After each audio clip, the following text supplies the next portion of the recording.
Dinas Pemuda, Olahraga, dan Pariwisata Pemerintah Kota Sukabumi mengadakan kegiatan lomba maraton bertajuk Indorunner Sukabumi 2019 sejauh 10 km. Ajang lomba lari yang baru pertama kali digelar Kota Sukabumi ini diikuti oleh 900 orang pelari dari Sukabumi dan sekitarnya. Lomba maraton ini pun diisi pula dengan kegiatan senam sehat bersama yang banyak diikuti oleh kaum ibu.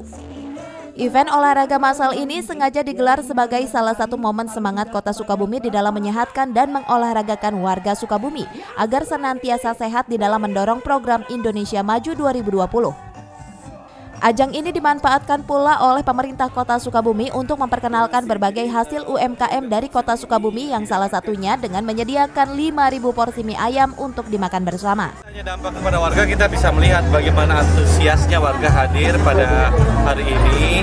Kita berharap nanti terjadi peningkatan UMKM di wilayah Kota Sukabumi, tentunya dengan didorong juga oleh sektor swasta yang saat ini adalah Tugasari.